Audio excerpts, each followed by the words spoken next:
നമസ്കാരം. വെളിച്ചം ചാനലിലേക്ക് സ്വാഗതം. തുലാം രാശി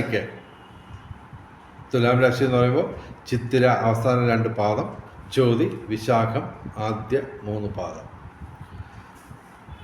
തുലാം രാശിക്ക് 2025 നവംബർ 25, 26, 27, 28, 29 കൂടാതെ ഡിസംബർ 4 തുടങ്ങി ഏകദേശം 6 ദിവസം ഗുണദോഷ സമ്മിശ്രമായിട്ടുള്ള ദിവസങ്ങളാണ്. ഡിസംബർ 5-ാം തീയതി വ്യാഴം അനുകൂലമായിട്ട് മാറുന്നതുകൊണ്ട് അതിനുശേഷം ഈ പ്രശ്നം വരുന്നില്ല. എങ്കിലും ഈ ദിവസങ്ങളിൽ ഭാഗ്യം കുറയുകയാണ്. അതായത് ഒരുപാട് വർഷമായിട്ട് തുലാം രാശിക്ക് ഞങ്ങൾ ഏതാണ്ട് ഈ ചാനൽ തുടങ്ങിയ കാലം തൊട്ട് തന്നെ തുലാം രാശിക്ക് മിക്കവാറും 99% ദിവസങ്ങളിലും ഗുണാധിക്യമുള്ള ദിവസങ്ങളായിരുന്നു. അപ്പോൾ ഇവിടെ ഈ ദിവസങ്ങളിൽ തുലാം രാശിക്ക് 4 ഗ്രഹങ്ങൾ മാത്രമാണ് ഡയറക്റ്റായിട്ട് അനുകൂലമായിട്ട് നിൽക്കുന്നത്. ചന്ദ്രൻ ഉൾപ്പെടെ 5 ഗ്രഹങ്ങൾ ഈ ദിവസങ്ങളിൽ ഗുണദോഷ സമ്മിശ്രമായിട്ടുള്ള ഫലം തരുന്നു. ഓക്കെ, ബുധൻ ഡയറക്റ്റായിട്ട് പ്രതികൂലമെന്ന് നമുക്ക് പറയാമെങ്കിലും, അപ്പോൾ ഈ ദിവസങ്ങളിൽ തുലാം രാശിക്ക് 4 ഗ്രഹങ്ങൾ മാത്രമാണ് ഡയറക്റ്റായിട്ട് അനുകൂലം. അപ്പോൾ ഗുണദോഷ സമ്മിശ്രമെന്ന് ഫലം പറയുന്നു. പിന്നെ ഈ ജ്യോതിഷം പറയുന്നതിന് ദക്ഷിണ കൊടുക്കുന്ന ഒരു ആചാരമുണ്ട്. ഞങ്ങൾ പണമായിട്ടൊന്നും ചോദിക്കുന്നില്ല. പകരം ദയവായി ഞങ്ങളുടെ ചാനൽ സബ്സ്ക്രൈബ് ചെയ്യുക. അതുപോലെ തന്നെ നേരത്തെ സബ്സ്ക്രൈബ് ചെയ്തവരെ ലൈക്ക് ചെയ്യുക, ഷെയർ ചെയ്യുക, കമൻറ്റ് ചെയ്യുക. പിന്നെ പുതിയൊരു പരിപാടി നമ്മുടെ യൂട്യൂബ് തുടങ്ങിയിട്ട് ഹൈപ്പ് എന്നും പറഞ്ഞൊരു പരിപാടിയുണ്ട്. അപ്പോൾ അതിൻ്റെ സംവിധാനം ഉള്ളവർ ദയവേത് ഞങ്ങളുടെ ഈ വീഡിയോയ്ക്ക് ഹൈപ്പ് അത് ചെയ്യാൻ ശ്രമിക്കാം. പിന്നെ നിങ്ങളുടെ ജ്യോതിഷപരമായിട്ടുള്ള സംശയങ്ങൾക്ക് ഞങ്ങൾ വാട്സാപ്പിൽ മറുപടി പറയുന്നതാണ്. ദയവേത് ഫോൺ വിളിക്കരുത്, പകരം വാട്സാപ്പിൽ മെസ്സേജ് ചെയ്യാം. ഓക്കെ, അപ്പോൾ 1, 2, 3 ദിവസം കഴിഞ്ഞാലും ഞാൻ അതിന് മറുപടി പറഞ്ഞിരിക്കും. തിരക്കുണ്ട് എനിക്ക്. ഇത് മാത്രമല്ല, വേറെയൊക്കെ ബിസിനസ്സും കാര്യങ്ങളുമൊക്കെ ഉണ്ട്. 63 വയസ്സായിട്ടും സംഭവം പരമാവധി നമ്മൾ വർക്ക് ചെയ്യുകയാണ്. അപ്പോൾ എൻ്റെ വാട്സാപ്പ് നമ്പർ ഞാൻ പറയാം. ദയവേത് ഫോൺ വിളിക്കരുത്, പകരം മെസ്സേജ് ചെയ്യുക. ഞങ്ങളുടെ വാട്സാപ്പ് നമ്പർ 9847291363. ഓക്കെ, അപ്പോൾ ഇവിടെ തുലാം രാശിക്ക് ഈ ദിവസങ്ങളിൽ ചന്ദ്രൻ ഡയറക്റ്റായിട്ട് അനുകൂലമല്ല. ഓക്കെ, ഈ പറഞ്ഞ ദിവസങ്ങൾ, അതായത് 2025 നവംബർ 25, 26, 27, 28, 29, പിന്നെ ഡിസംബർ 4.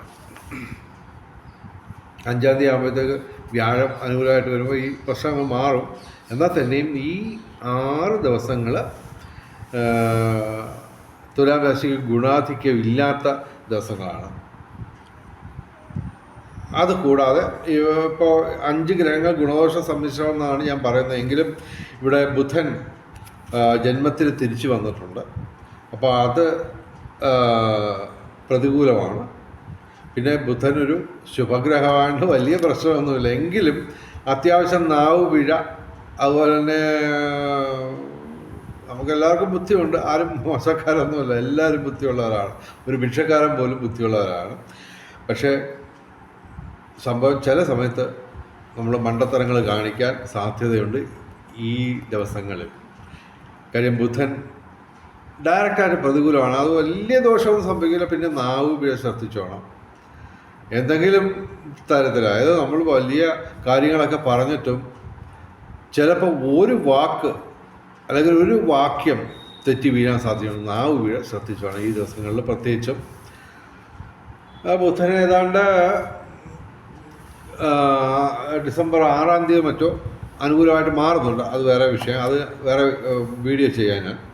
എന്തായാലും ഇപ്പോൾ ഇവിടെ ഈ ബുധൻ ലഗ്നത്തിൽ പ്രതികൂലമായിട്ട് നിൽക്കുകയാണ്. പിന്നെ നവംബർ 26-ന് ശുക്രൻ സ്വക്ഷേത്രമായ തുലാം രാശിയിൽ നിന്ന് 2-ാം ഭാവത്തിൽ ചൊവ്വയുടെ ക്ഷേത്രത്തിലോട്ട് വരുന്നു. അത് ഗുണം തന്നെ, പ്രശ്നമൊന്നും ഉണ്ടാവില്ല. പക്ഷേ ഇവിടെ വശപശമായിട്ട് നിൽക്കുന്ന 2 ഗ്രഹം എന്ന് പറയുന്നത് സൂര്യനും ചൊവ്വയാണ്. 2-ാം ഭാവത്തിലാണ്. ഗുണദോഷ സമ്മിശ്രം എന്നൊക്കെ എടുത്ത് പറയാം. പക്ഷേ എന്നാലും 2-ാം ഭാവത്തിൽ ചൊവ്വ നിൽക്കുന്നത് അത്ര സുഖകരമല്ല. പിന്നെ അത് സ്വക്ഷേത്രമായ വൃശ്ചിക രാശിയിലായതുകൊണ്ട് വലിയ കുഴപ്പമില്ല. ഗുണദോഷ സമ്മിശ്രമൊക്കെ തന്നെ. പക്ഷേ ഇത് രണ്ടും കൂടെ, ഇത് 2 പാപഗ്രഹങ്ങളാണ്. ഈ പാപഗ്രഹങ്ങൾ തുലാം രാശിയുടെ 8-ാം ഭാവത്തിലേക്ക് ദൃഷ്ടി ചെയ്യുന്നുണ്ട്. ഇമ്മിണി പ്രശ്നമാണ്. അതിൻ്റെ കൂടെ ബുധനും പ്രതികൂലമാണ്. അപ്പോൾ ഇത് ഈ 3 കാര്യങ്ങൾ, സൂര്യൻ, ചൊവ്വ, ബുധൻ, ഇവ അനുകൂലമല്ലാതെ നിൽക്കുകയാണ്. അപ്പോൾ അതിൽ 2 ഗ്രഹങ്ങൾ സൂര്യനും ബുധനും കൂടെ 8-ാം ഭാവത്തിലേക്ക് ദൃഷ്ടി ചെയ്യുമ്പോൾ ആരോഗ്യപരമായ പ്രശ്നങ്ങളുണ്ടാവാം. ഓക്കെ. പിന്നെ ഇവിടെ ചന്ദ്രൻ അനുകൂലമല്ല ഈ ദിവസങ്ങളിൽ.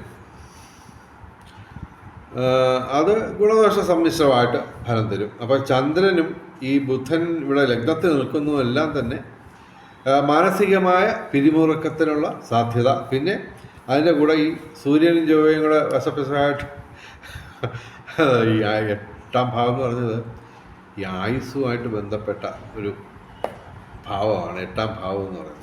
അപ്പോൾ അവിടെ ആരോഗ്യത്തിനാണ് പ്രശ്നം വരുന്നത്. അത് ഈ 4 ഗ്രഹങ്ങളും, അതായത് സൂര്യൻ, ചൊവ്വ, ബുധൻ, ചന്ദ്രനും, ഓക്കെ, ഇത് അനുകൂലമല്ലാതായിട്ട് നിൽക്കുന്നു. ഡയറക്റ്റായിട്ട് പ്രതികൂലമെന്നൊന്നും പറയാൻ ഒക്കത്തില്ല. എന്നാൽ തന്നെയും ഇതെല്ലാം വിരൽ ചൂണ്ടുന്നത് ശാരീരിക മാനസിക ആരോഗ്യത്തിന് അത്യാവശ്യം പ്രതികൂലമായിട്ട്, വളരെ ഗുരുതരമായിട്ടുള്ള പ്രശ്നമാണെന്ന് ഞാൻ പറയുന്നില്ല, എന്നാൽ തന്നെയും പ്രശ്നമാണ്. അത് മാത്രമല്ല, ചൊവ്വ ഈ 2-ാം ഭാവത്തിൽ നിൽക്കുമ്പോൾ ചില ജ്യോത്സ്യന്മാർ പറയുന്നത് സന്താന ദുരിതം ഉണ്ടാവുന്നതാണ്. ഓക്കെ, അത് ഏറെക്കുറെ സത്യമാണെന്ന് പറയേണ്ടി വരും നമുക്ക്. കാരണം എന്ന് പറഞ്ഞാൽ ഈ 2-ാം ഭാവത്തിൽ ചൊവ്വ വന്നിട്ടുള്ള പ്രശസ്തരായ പല വ്യക്തികൾക്കും സന്താന ഭാഗ്യം ഇല്ലാതെ വന്ന സംഭവമുണ്ട്. ഒരു പണ്ടത്തെ ഒരു ഇലക്ഷൻ കമ്മീഷണറായിട്ടുള്ള അദ്ദേഹത്തിൻ്റെ പേര് ഞാൻ മറന്നുപോയി. അദ്ദേഹത്തിന് മക്കളില്ല. അദ്ദേഹത്തിന് 2-ാം ഭാവത്തിൽ ചൊവ്വയാണ്. അതുപോലെ നമ്മുടെ ഒരു ഗാനഗന്ധർവനുണ്ട്. ഗാനഗന്ധർവ ഒരാളേ ഉള്ളു, പേര് ഞാനൊന്നും പറയുന്നില്ല. അദ്ദേഹത്തിന് ഒരുപാട് കാലം മക്കൾ ഇല്ലാതെ, സന്താന ഭാഗ്യമില്ലാതെ പോയി. അതിനുശേഷം പിന്നെ അദ്ദേഹം ശബരിമലയിലൊക്കെ വലിയ പ്രാർത്ഥനയൊക്കെ നടത്തി. അദ്ദേഹം മക്കളൊക്കെ ഉണ്ടായി. ആരോഗ്യവും സൗന്ദര്യവും എല്ലാ കഴിവുമുള്ള 3 ആൺമക്കളെ തന്നെ കാണത്തുള്ളൂ. പെൺമക്കളില്ലെന്നും എന്തോ. എനിവേ, അപ്പോൾ ഈ ചൊവ്വ 2-ാം ഭാവത്തിൽ നിന്ന് പണി തരുന്നുണ്ട്. അപ്പോൾ ശരിക്കും സന്താനങ്ങൾക്ക് ഭാഗ്യമില്ലാത്ത ഒരു അവസ്ഥ വേണമെങ്കിൽ നമുക്ക് ഈ ദിവസങ്ങളിൽ, ചൊവ്വ പക്ഷേ ഡിസംബർ 5-ാം തീയതി 6-ാം തീയതി അങ്ങോട്ട് മാറുന്നുണ്ട്. അത് അനുകൂലമാണ്. അത് വേറെ വീഡിയോ വരുന്നുണ്ട്. അപ്പോൾ സന്താനങ്ങളുമായിട്ട് ഒന്നിൽ ഈ ചെറുപ്രായമുള്ള കുട്ടികളാവുമ്പോൾ ഏതെങ്കിലും തരത്തിലുള്ള വിദ്യാഭ്യാസപരമായിട്ടോ അങ്ങനെയൊക്കെ ഉള്ള എന്തെങ്കിലും പ്രശ്നം, ഒരു ഭാഗ്യമില്ലായ്മ അവർക്ക് അനുഭവപ്പെടാം. പിന്നെ മുതിർന്ന സന്താനങ്ങളുമായിട്ട് എന്തെങ്കിലും വശപ്രശമായിട്ട് സൗന്ദര്യപ്പിണക്കോ അതുപോലെ എന്തെങ്കിലും അഭിപ്രായ വ്യത്യാസമോ ആശയങ്ങൾ തമ്മിൽ പൊരുത്തപ്പെട്ടു പോകാതിരിക്കുകയോ ഒക്കെ ചെയ്യാനുള്ള സാധ്യതയുണ്ട്. അപ്പോൾ പിന്നെ എടുത്തു പറയേണ്ട സംഭവം എന്ന് പറഞ്ഞാൽ വ്യാഴം കർമ്മഭാവത്തിലാണ്, 10ാം ഭാവത്തിലാണ്. 5-ാം തീയതി തിരിച്ച് ഭാഗ്യസ്ഥാനത്ത് വരും. അപ്പോഴത്തേക്ക് ഈ പ്രശ്നമൊക്കെ തീരുമെന്ന് മാത്രമല്ല, വലിയ നേട്ടങ്ങളുടെ ഒരു കാലഘട്ടം തുടങ്ങിയാണ് ഡിസംബർ 5 തൊട്ട്. ഓക്കെ, എങ്കിലും ഇവിടെ നമുക്ക് ഈ ദിവസങ്ങളിൽ നവംബർ 25, 26, 27, 28, 29 തീയതികളിലും ഡിസംബർ 4-നും ചന്ദ്രൻ ഇവർക്ക് അനുകൂലമല്ലാതായി വരുന്നു. അപ്പോൾ അങ്ങനെ വരുമ്പോൾ 4 ഗ്രഹങ്ങൾ മാത്രം, ശുക്രൻ, സർപ്പം, ശിഖി, ശനി അതിശക്തമായിട്ട് തുലാം രാശിക്കാരെ പിന്തുണച്ചുകൊണ്ടിരിക്കുകയാണ്. അപ്പോൾ ഈ 4 ഗ്രഹങ്ങൾ മാത്രമാണ് ഇവിടെ ഡയറക്റ്റായിട്ട് അനുകൂലമായിട്ട് ഈ ദിവസങ്ങളിൽ വരുന്നത്. അപ്പോൾ അല്പം ശ്രദ്ധിച്ചോളൂ. ഈ 6 ദിവസങ്ങൾ നമ്മൾ കാര്യമായിട്ട് പ്രധാനപ്പെട്ട കാര്യങ്ങളൊന്നും ചെയ്യാൻ ശ്രമിക്കരുത്. വരുന്നുണ്ട് തുലാം രാശിക്കാർക്ക്. ഞാൻ പല വീഡിയോ ഇട്ട് എല്ലാവരും ബുദ്ധിമുട്ടിച്ചുകൊണ്ടിരിക്കുകയാണ്. അതായത് തുലാം രാശിക്കാർക്ക് ഡിസംബർ 16 തൊട്ട് ജനുവരി 14 വരെ അത്യധികം ഗുണാധിക്യമുള്ള ദിവസങ്ങൾ എന്നൊക്കെ പറഞ്ഞുകൊണ്ട് ആ വിഷയത്തിൽ തന്നെ ഏതാണ്ട് 2 or 3 വീഡിയോ ഞാൻ ചെയ്തിട്ടുണ്ട്. അതൊക്കെ ഒന്ന് കാണാൻ ശ്രമിക്കാം. എല്ലാവരും ഞങ്ങളുടെ ചാനൽ സബ്സ്ക്രൈബ് ചെയ്യണം, ലൈക്ക് ചെയ്യുക. അതുപോലെ തന്നെ പുതിയ ഒരു സംവിധാനം തുടങ്ങിയിട്ടുണ്ട് യൂട്യൂബ്, ഹൈപ്പ് ചെയ്യുക എന്ന് പറയുന്നത്. അത് ലൈക്ക് ചെയ്യുന്നതിനേക്കാൾ കൂടുതൽ ഇഫക്റ്റ് ഉണ്ടാക്കുന്ന ഒരെണ്ണമാണ്. പക്ഷേ എല്ലാവർക്കും ആ സംവിധാനം കിട്ടത്തില്ല. ഒരുപാട് കണ്ടീഷൻസ് അതിനുമുണ്ട്.